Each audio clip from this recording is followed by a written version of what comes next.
En segundo lugar, el doctor Luis Carlos Ugalde es fundador de Integralia Consultores y desde 2009 funge como su director, perdón. Anteriormente trabajó en el gobierno por casi 20 años. Fue presidente del Instituto Federal Electoral en 2003-2007, coordinador de asesores del embajador de México en los Estados Unidos en 97-2000 y del secretario de Energía en 97. De la mano de su experiencia en el sector público, Ugalde ha desarrollado una carrera como profesor universitario, investigador y analista político. Fue investigador de tiempo completo en el Centro de Investigación y Docencia Económicas, CIDE, en 2001-2003 y profesor visitante investigador en la Universidad de Harvard. Ha sido profesor desde los años 90 en el Instituto Tecnológico Autónomo de México, ITAM, en el Tecnológico de Monterrey y en la Universidad Americana en Washington, D.C. Ha publicado libros sobre democracia y finanzas públicas, así como decenas de artículos académicos y de opinión en revistas especializadas y diarios en México y en el extranjero. Es editorialista del periódico El Financiero, colaborador en El Financiero Bloomberg, en Radio Fórmula con Pepe Cárdenas y en Milenio TV con Azucena Uresti, así como comentarista en diversos noticieros de radio y televisión. Luis Carlos es licenciado en Economía por el ITAM, maestro en Administración Pública y doctor en Ciencia Política por la Universidad de Columbia en Nueva York. Y ahora le solicitaría, hiciera uso de la palabra al doctor Luis Carlos Ugalde en el orden cronológico que hemos establecido. Luis Carlos, ¿estás ahí?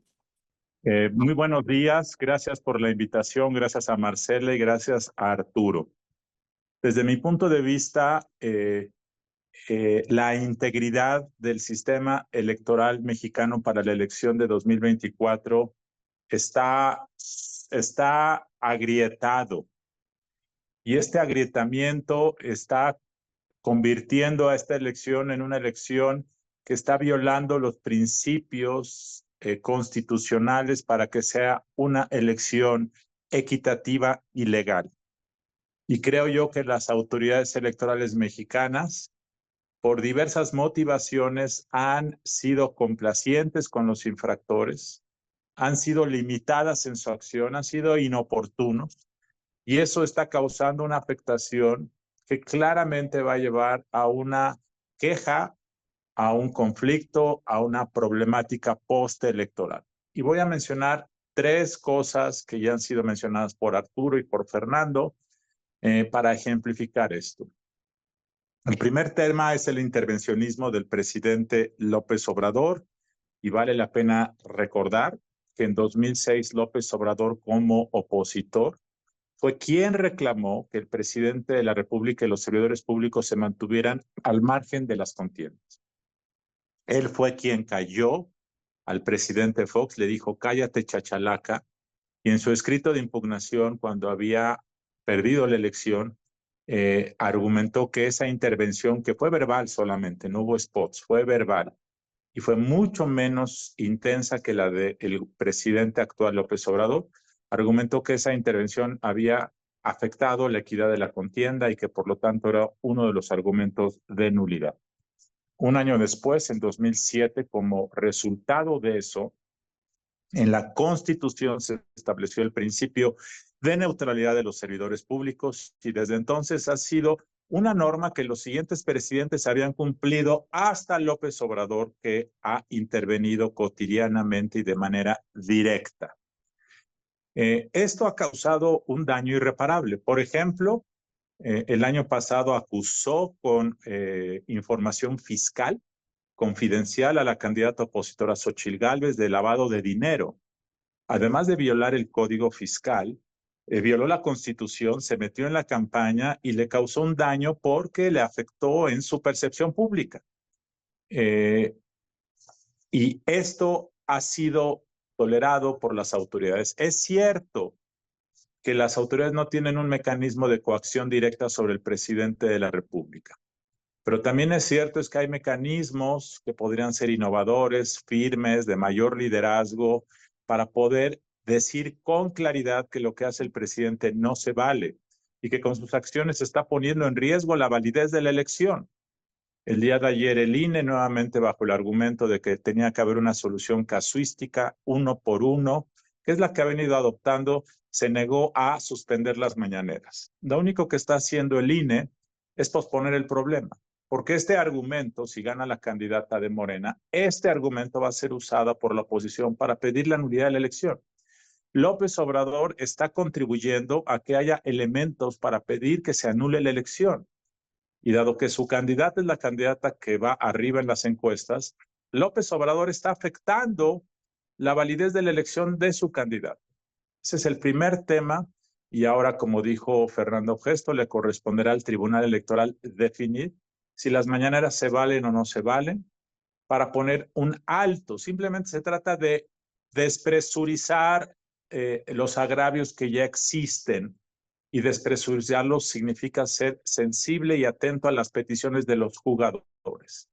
Primer tema. El segundo tema que ya se mencionó fue que las campañas iniciaron antes de tiempo y fue validado esto por las autoridades electorales. En el caso de Morena, en los hechos, sus precampañas internas empezaron 2 años antes. En el caso de la oposición, su precampaña interna empezó 2 o 3 meses antes de lo que establece la ley. Y este tema fue validado, es un hecho consumado, causó ya un daño irreparable. Una de las razones por las cuales la candidata oficial tiene tal nivel de ventaja se debe a que hubo una campaña de 1 año y medio, 2 años en todo el país para posicionar su nombre. Y esa es la segunda razón, que no se detuvo a tiempo. Y la tercera tiene que ver con el gasto llevado a cabo en estos procesos de campaña.